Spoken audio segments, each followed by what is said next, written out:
3. The Argument in a Circle. Good evening. On the last day I dwelt sufficiently on the vital importance in the Roman Catholic controversy of the question of the infallibility of the Church.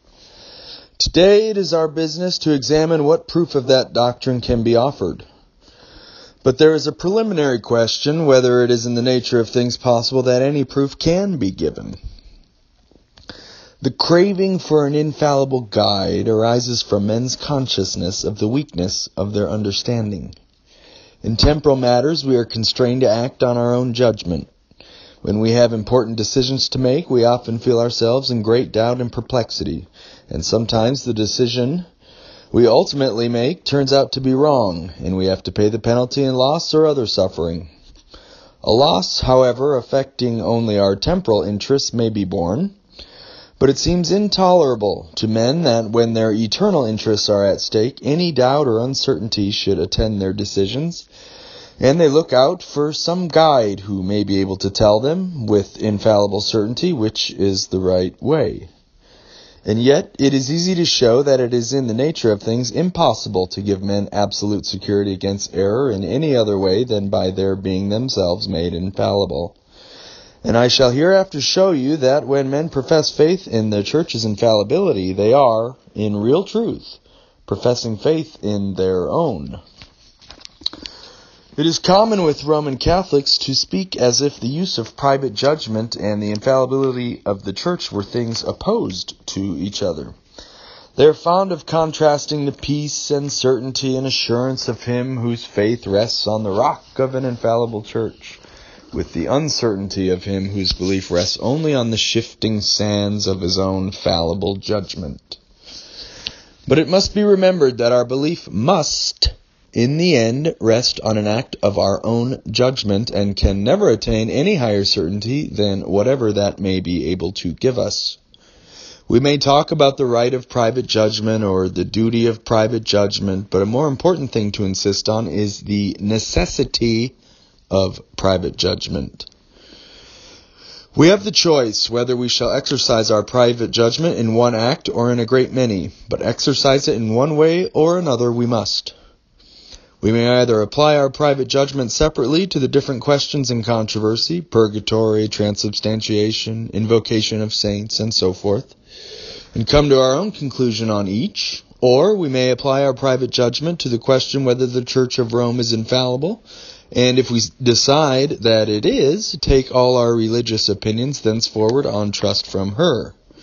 But it is clear that our certainty that any of the things she teaches us is right cannot be greater than whatever certainty we have that our private judgment has decided the question rightly, whether we ought to submit unreservedly to her teaching. And it will appear before we have done that this is at least as difficult a question as any in the controversy.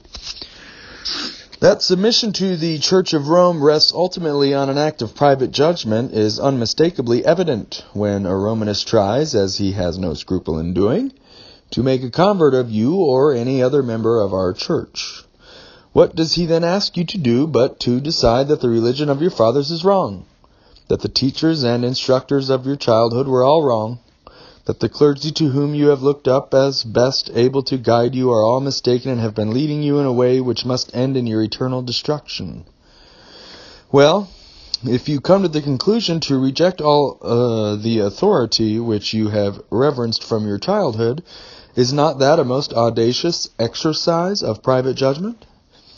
But suppose you come to the opposite conclusion and decide on staying where you were. Would not a Romanist have a right to laugh at you if you said that you were not using your private judgment then, that to change one's religion indeed is an act of private judgment, but that one who continues in his father's religion is subject to none of the risks to which every exercise of private judgment is liable?